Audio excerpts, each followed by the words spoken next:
exclusiva para unos sectores de la población que dominaban el inglés, cuando el Instituto de la Amistad México-Estados Unidos ofrecía cursos en inglés en la colonia Juárez, en plena zona rosa, en la calle de Hamburgo. Bueno, pues esto es una revista que costaba 5 viejos pesos y que contenía muchos de los escritos de una persona que se debe de revalorar, Anita Brenner, una extraordinaria escritora que bien vale la pena leer y releer, y que de una forma u otra Fundación nos puede explicar el por qué eligieron esta revista y por qué esas fotografías. Con gusto, señor secretario. Buenas tardes. Claudia Morales, de Arte y Cultura, Grupo Salinas, y agradecemos en primer lugar la colaboración nuevamente con la Secretaría de Cultura, y el motivo de esta reunión es precisamente ofrecerles, en el marco de la ceremonia, una pequeña selección de las obras que conforman el acervo Anita Brenner en la colección del señor Ricardo Salinas Pliego. Tenemos entonces, en primer lugar, una mínima selección de lo que eran las portadas de la revista México This Month, como dice el señor secretario, fundada por Anita Brenner, que entre otras cosas escritora, promotora cultural, y que se dedicaba justamente a revalorar la presencia, la figura de nuestro país en un contexto de la posguerra, de la Guerra Fría, y que precisamente esta revista servía como un puente cultural para dar a conocer las maravillas de México, y también en la que participaban diseñadores importantísimos como Vladi, Friedeberg, entre otros tantos. Lo que vamos a ver a continuación son 18 fotografías, reproducciones fotográficas de este acervo, en la que podremos conocer cómo era la ciudad en aquellos tiempos. Es precisamente ese el objetivo, que todos podamos conocer desde la vida cotidiana, la familia, cómo se desarrollaba, lugares emblemáticos de esta ciudad, para dar contexto justamente también a las fotografías del acervo del Museo de la Fotografía.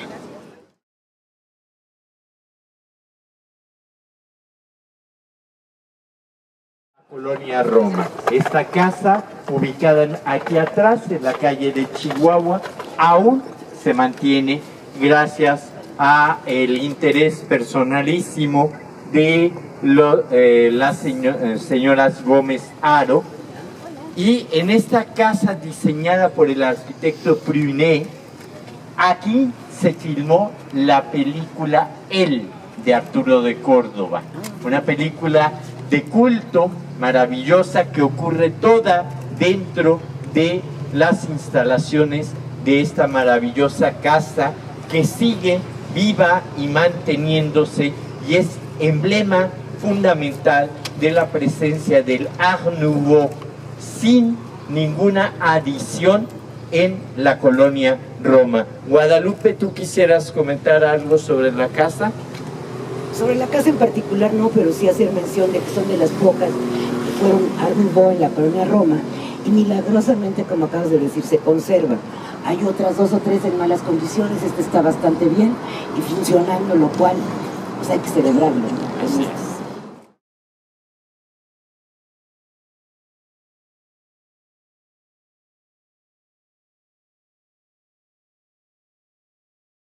Es a Alfonso Cuarón por el mejor guión.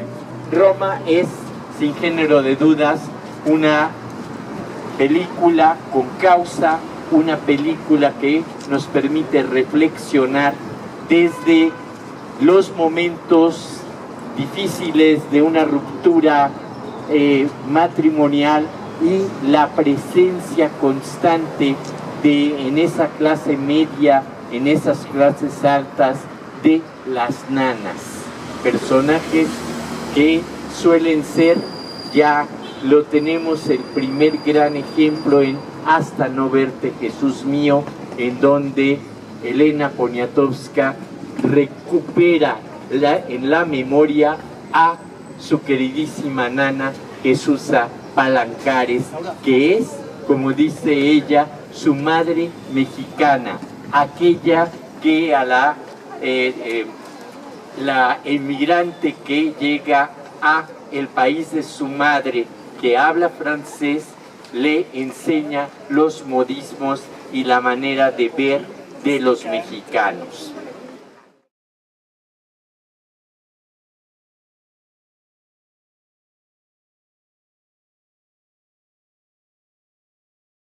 Va a ser la conductora en la alfombra roja el día 24 y que fue una gran compañera de su servidor en parte de los programas del Foco que hicimos con Héctor de Mauleón. A Jimena te doy de veras la más cordial bienvenida. Si quisieras saludarnos, darnos algún mensaje, en fin, sí me da mucho gusto recibirte, saber que vas a estar aquí. Ya trabajamos juntos, recorrimos, ella estaba embarazada y aguantaba las caminatas que nos aventábamos en, si no mal recuerdo, fue la Tabacalera, ahí donde contamos la historia de Castro, etcétera, etcétera. Todas esas romances también. Y las romances, efectivamente. Adelante, Jimena. No, bueno, muchas gracias, secretario, y gracias a todos los que nos acompañan el día de hoy y que nos acompañarán de aquí al 24, espero. Todos los fines de semana y a través de nuestras redes sociales y por supuesto de TV Azteca, pues estaremos hablando de todo lo que significa estas 10 nominaciones que tiene la película Roma, que tiene muchas implicaciones, no solamente una cuestión, creo yo, de lo que significa cinematográficamente hablando, sino de todo lo que ha logrado Cuarón con esta película a nivel social, a nivel por supuesto artístico, y todas y cada una de las menciones que se le hacen en estos Óscares están dirigidas precisamente a una de ellas. Por supuesto, tiene algunas de las nominaciones más importantes que podría uno encontrar en los Óscares. Estamos hablando de Mejor Película Extranjera y Mejor Película, que poco se había dado en la historia, o de hecho probablemente nunca se había dado en una historia, que una película de habla hispana fuera nominada, o de habla de cualquiera que no fuera el inglés, estuviera nominada a Mejor Película, pero además también estuviera nominada a Mejor Película Extranjera. Y si se llegara a dar la casualidad, que muchos estamos apostando a que sucederá, de que gane ambas, pues será histórico y será además un nuevo récord para los mexicanos que traemos una trayectoria. Y digo traemos porque al final uno inevitablemente es parte de esta historia, uno se siente parte, así como cuando gana el equipo de fútbol, pues también uno es parte de ese gol que metieron, ¿no?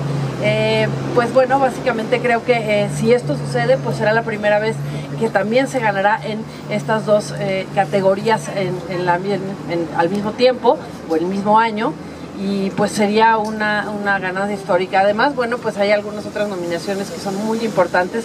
La de Yalitza, no solamente por ser una actriz que nunca había trabajado, una actriz que pues de alguna manera estaba en formación cuando entró a trabajar con Cuarón. Cuarón evidentemente la guió con la mejor mano y la llevó pues hasta donde está el día de hoy, que ya todos conocemos esa historia, quizá una de las más mencionadas en los últimos tiempos en nuestro país.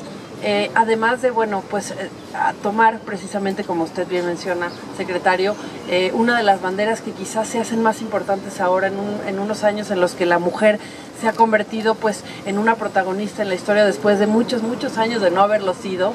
Y de estar hoy recuperando, digo yo, porque pues, creo que siempre lo ha tenido, pero ahora se está haciendo visible un lugar que es importante para ella, pero además unas mujeres que son fundamentales en la historia de vida de casi cualquier mexicano, las mujeres que de alguna manera también han criado y han forjado la historia de muchos de nosotros y de alguna manera del país en ese sentido también, ¿no? El mismo Cuarón pues está haciendo quizá el más importante homenaje que se le podría hacer y está haciendo visible una situación que pues se ha silenciado a nivel público, pero que siempre ha estado en boca de todos nosotros. Entonces el hecho de todas estas mujeres, de todas estas nanas, como Libo, que era la nana de Cuarón y que personifica a Yalitza con su personaje Cleo, pues se han convertido en un punto de atención muy importante y creo que para todos nosotros como sociedad esto está cambiando y esto está poniendo un punto sobre una I que es fundamental entender el día de hoy. Nos tardamos demasiado quizá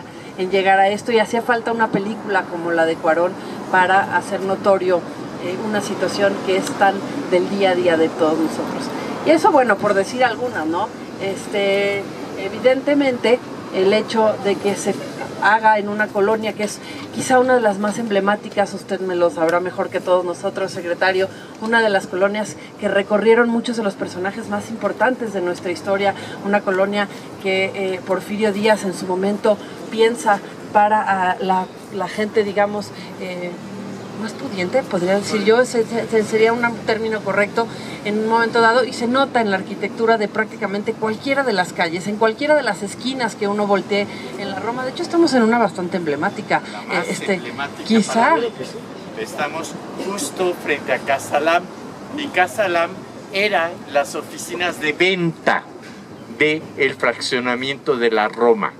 Allí estaban los arquitectos Lam, y estaba también don Walter Orin, que era el dueño del circo Orrin, le decíamos nosotros en español mexicanizado.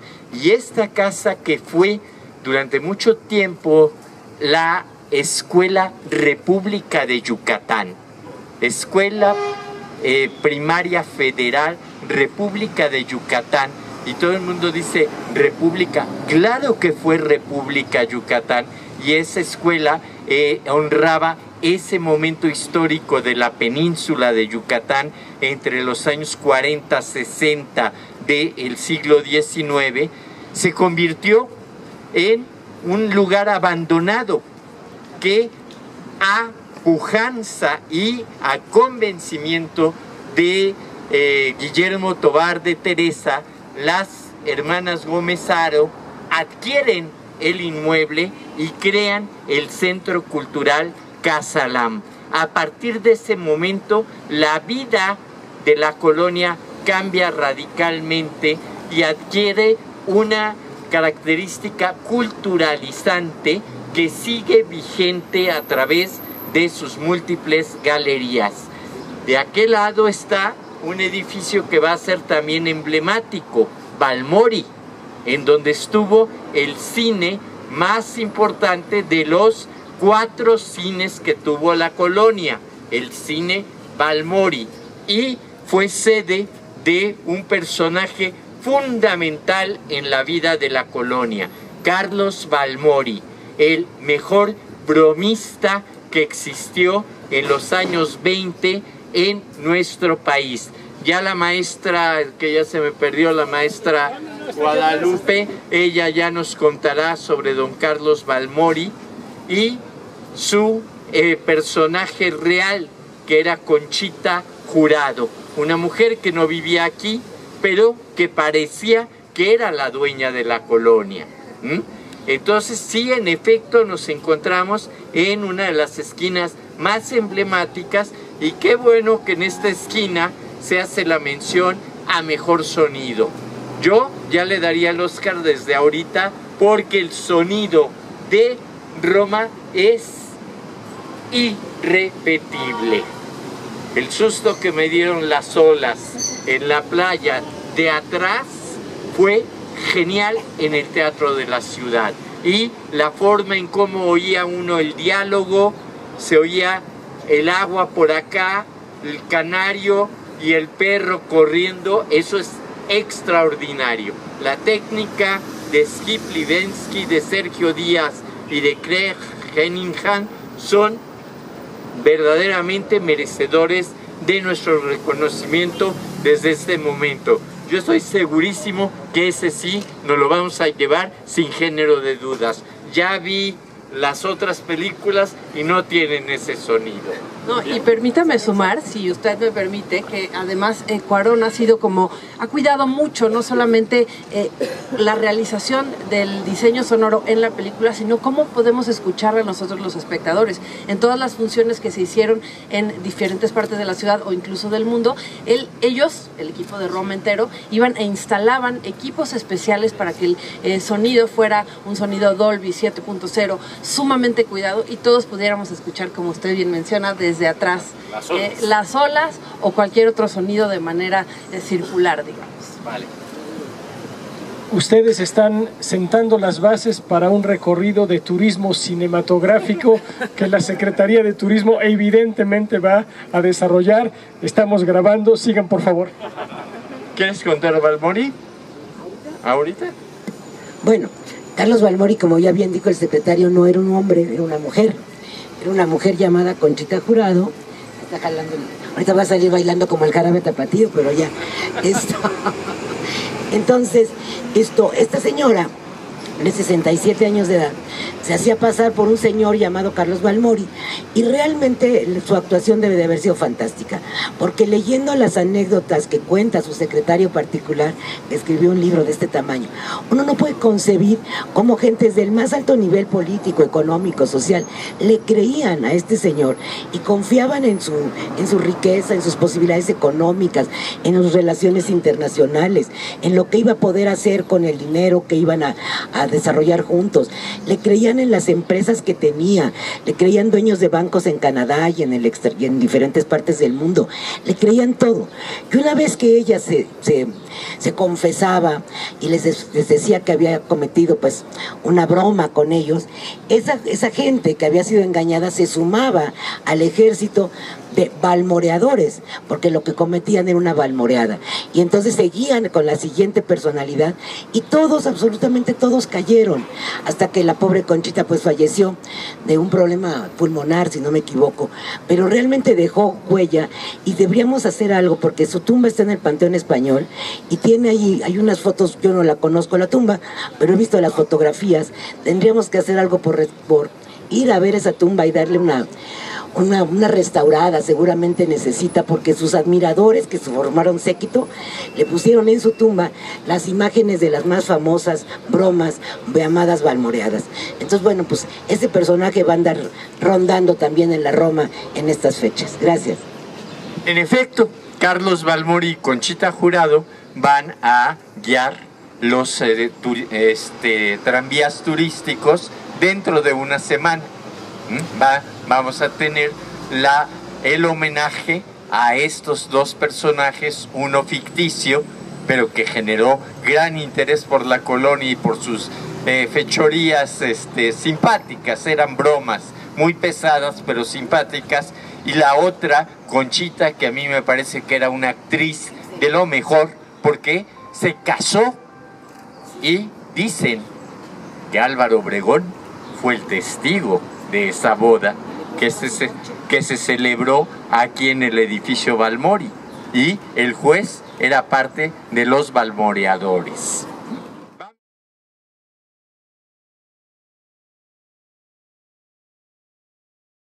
Andaban por las calles de no solo la colonia Roma, sino de la ciudad en general, y cuyo sonido era característico. Uno salía de niño a ver a los pajareros y a seguirlos como parte de una ciudad segura, una ciudad distinta, una ciudad tranquila, que era la que se vivía en aquella época. Al fondo, me dices tú, está Insurgentes, así es, está Sala Chopin, donde está ahora un teatro, y está la mueblería, y donde dice Jarritos es la glorieta del metro Insurgentes, que no existía entonces, evidentemente.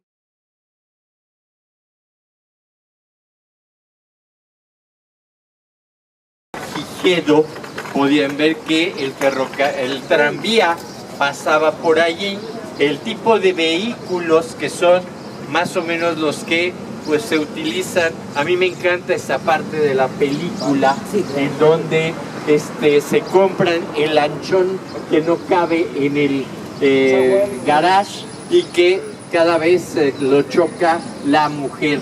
Eso es una crítica muy sutil a esos excesos de Nuevo Rico. Algo que se perdió fundamentalmente el día de la gente de tránsito, los tamarindos abajo de un semáforo, o sea, era redundante la señalización del tráfico, pero vean los regalos que le dejaban a la gente. Aquí hay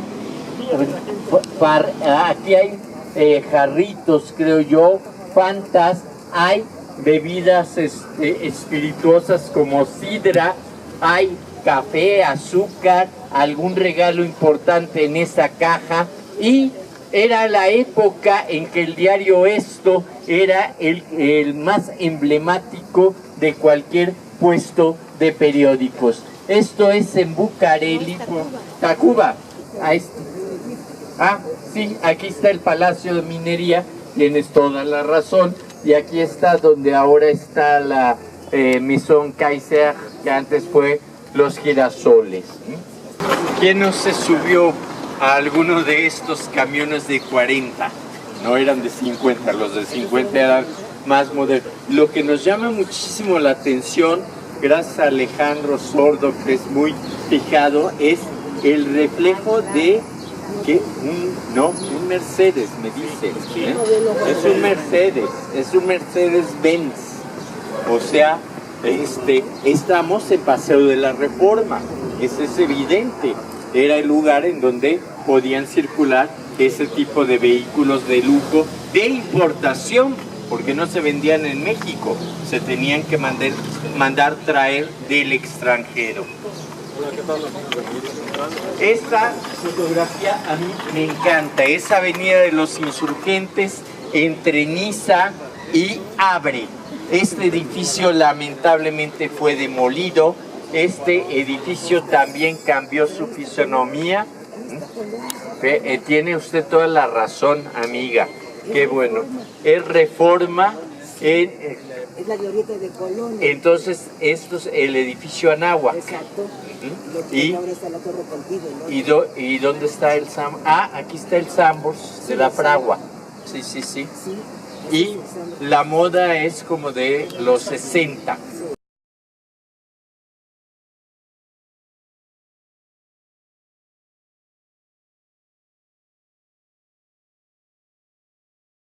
Creo que de las mejores fotos del recuerdo es esto.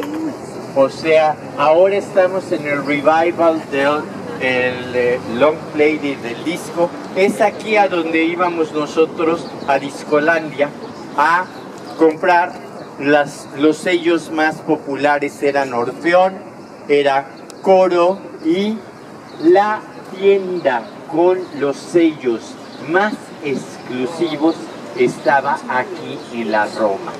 Era una tienda que se encontraba justo aquí en la calle de Córdoba. Era propiedad del esposo de Remedios Varo, que tenía su taller una cuadra más adelante.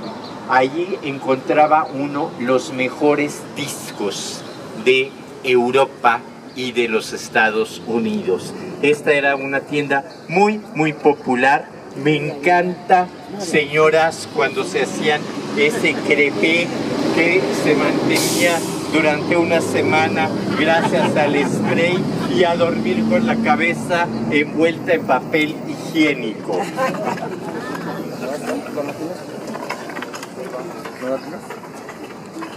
Esta es la fotografía de la ingenuidad hecha familia. Debe de ser en el Parque México, me parece, por el tipo de casas y porque era allí en donde había este tipo de camioncitos. O sea, Escandón, San Lázaro, Cristo Rey, Bellavista, era una línea de transporte del pulpo camionero que hacían esos recorridos que eran turísticos. Nuevamente, señoras, les recuerdo, ahí está el crepé perfectamente en su máxima expresión, las bolsas y los niños pequeños de corto y los ya más grandecitos de 8 y 9 de pantalón largo.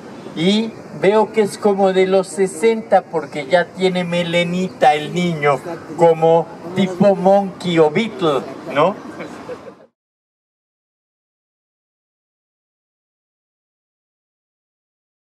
Allí vemos la fruta fresca, que era algo muy usual. Nuevamente vemos ese tipo de vestuario y de peinado. Nos está hablando de un día domingo. Los niños, si ustedes se dan cuenta, sobre todo las niñas, perdón que yo lo diga, perfecta y bellamente vestidas con las crinolinas y los vestidos almidonados y muy peinaditas.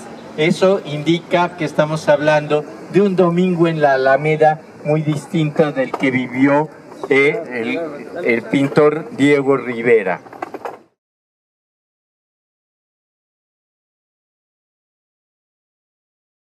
Que hubiera celular, era esto dentro de una estanquillo, es el anuncio de Raleigh, lo cual indica que es un estanquillo, y aquí no es tragamonedas, ahí se le pagaba el 20 a la señora o al señor del estanquillo. Es increíble. Sí, se pone, es que se ponían afuera, cuando no tenían el espacio, cuando era un estanquillo, se ponían afuera y en la noche los guardaban. Se comió un rico chicharrón. Esto es Parque México, para mí, por el tipo de edificios de que están alrededor, y evidentemente el Parque México para la revista era un espacio importante. Ah, ya apareciste. Me preguntaba yo, ¿por dónde se quedó mi co-conductora? ¿A dónde perdí a mi co-conductora? Qué bueno que... y esta sí no es una foto de domingo, porque los niños no están vestidos de domingo. Es una foto de un día cualquiera en la semana, están prácticamente para ir a jugar.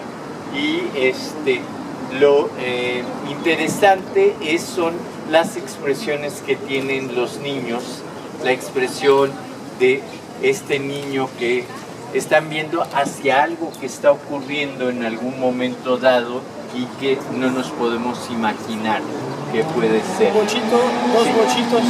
bochitos que son los vehículos populares, pues era el carro del pueblo.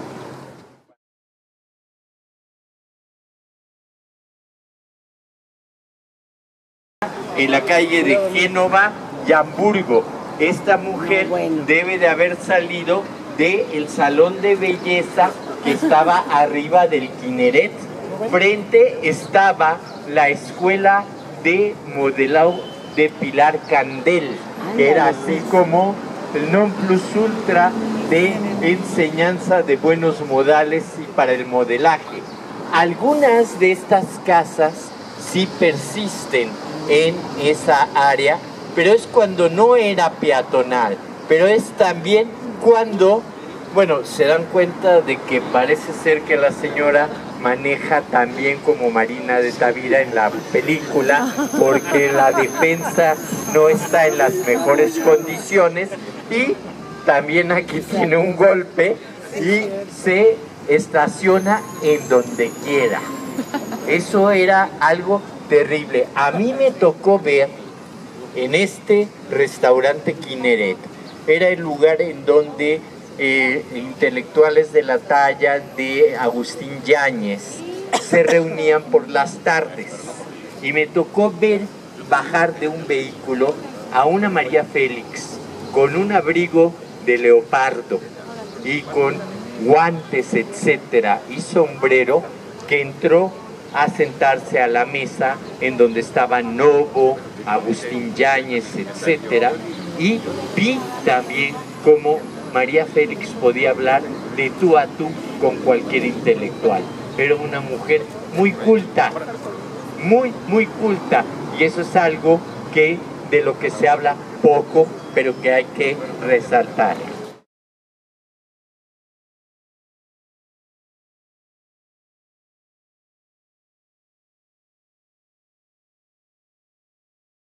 Mejores obras es precisamente aquí, en este espacio, que los vecinos de la Roma nos negamos a que lo dejen en la incuria, y muchos de mis vecinos hacen intervenciones artísticas en honor a quien residió en esa casa.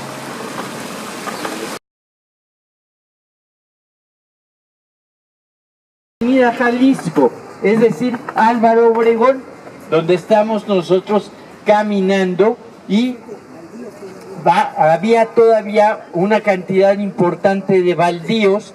Pareciera ser, no quiero yo mentir, que estamos cerca de la avenida de la Piedad o Cuauhtémoc, porque parece ser que este inmueble, lo vamos a ver ahorita que caminemos, parece ser que ese todavía se mantiene, pero el resto, maravilloso carro. Sí. Y la colonia Roma, como dijo Jimena, se creó para el vehículo, o sea, no para las carrozas, sino que las casas se vendían con garage, algo que era muy novedoso, y las calles permiten la circulación de al menos 2 vehículos, porque en aquel entonces eran doble sentido, las calles transversales a la avenida Jalisco. ¿Y por qué se llamó avenida Jalisco? Pues porque era el estado en donde el circo Horrín había tenido mayores éxitos. Entonces por eso se decidió que el nombre de el paseo más importante de la colonia fuera Jalisco, y su contraparte paralelo es la calle Orizaba, porque esa ciudad fue la que les daba el mayor número de boletaje a el circo Horrín. Cada calle está vinculada a la presencia del circo Horrín, y fue una manera de Walter Horrín de agradecerle a México los éxitos de su circo. Él, por cierto, era el payaso Bell, o sea, el dueño del circo, además actuaba como payaso y hizo tanto dinero. Ese circo en la Ciudad de México se ponía en la plaza de Villamil, en donde hoy está el Teatro Blanquita. Allí también los mexicanos, los capitalinos, conocieron la luz eléctrica primero en el circo, antes de el Zócalo capitalino.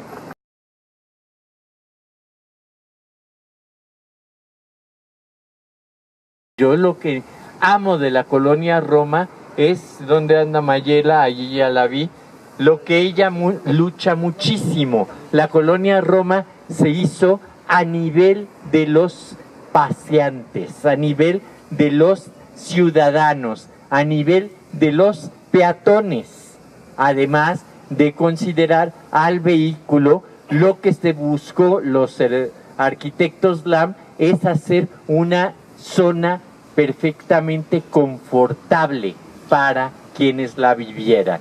Por eso existe esta justamente Álvaro Obregón, que originalmente, y usted sabrá bien, porque no lo recuerdo ahora, tenía otro nombre, evidentemente. Jalisco, claro. Exacto. Pero para eso se hizo desde un principio esta calle peatonal, porque estaba pensada para que la gente pudiera circular libremente caminando. Así es, o sea, muy distinto al Paseo de la Reforma. Aquí nosotros tenemos el paseo en un camellón central.